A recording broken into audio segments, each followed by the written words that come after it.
വസ്തുതാവിരുദ്ധമാണ്, കുറച്ച് ഹാഷായി പറഞ്ഞാൽ പച്ചക്കള്ളമാണ്. അപ്പൊ നമുക്ക് ഇവിടെ നിർത്താം. ഇവിടെ അല്ല, ഇനി പറ്റില്ല. ഇനി നാളെ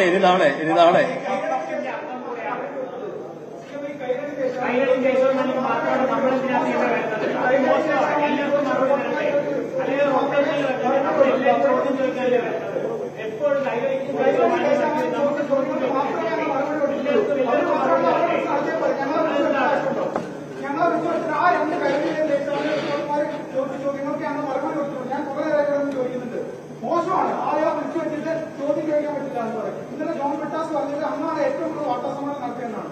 അങ്ങനെ നടത്തിയ ആൾ മാധ്യമപ്രവർത്തകർ മോശമാണ് ചെയ്യേണ്ടത്. ആളുകളെ വിളിച്ചു വെച്ചിട്ട് ചോദ്യം ചോദിക്കാൻ ശ്രമിക്കുന്നത്. ഞാൻ ചോദിക്കാൻ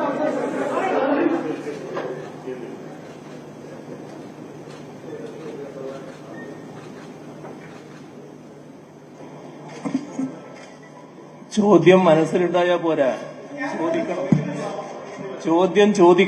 ചോദ്യം മനസ്സിലുണ്ടായാൽ പോരാ. ഇവിടെ ചിലർക്ക് ചില ഉദ്ദേശങ്ങളുണ്ട്. ആ ഉദ്ദേശമാണ് ഇപ്പൊ പ്രകടമായത്. ഇതേതെങ്കിലും വാർത്താ സമ്മേളനത്തിൽ കാണുന്ന കാര്യമാണോ? നിങ്ങളെല്ലാരും ചോദിച്ചു. നിങ്ങൾ ഏത് മാധ്യമപ്രവർത്തകരാണെന്ന് ഞാൻ ചോദിച്ചില്ല. ആ ചോദ്യത്തിന് ഞാൻ മറുപടി പറഞ്ഞു. ആ മറുപടി വിശദമായിട്ട് പറഞ്ഞു. അതല്ലേ ഉണ്ടായത്. നിങ്ങളെല്ലാരും കേട്ടിരിക്കല്ലേ. നിങ്ങളെ ചിലരുടെ മനസ്സിൽ ചോദ്യം ഉണ്ടാവും. ആ ചോദ്യത്തിന് നിങ്ങൾ ചോദിച്ചാലേ ഉത്തരം പറയാൻ പറ്റൂ. എല്ലാവർക്കും ചോദ്യം ചോദിക്കാൻ ഒരു പത്രസമ്മേളനത്തിൽ അവസരം കിട്ടിയെന്ന് വരുമോ? അപ്പൊ സമയം കഴിഞ്ഞു. അതുകൊണ്ടാണ് ഞാൻ അവസാനിപ്പിക്കുന്നത്.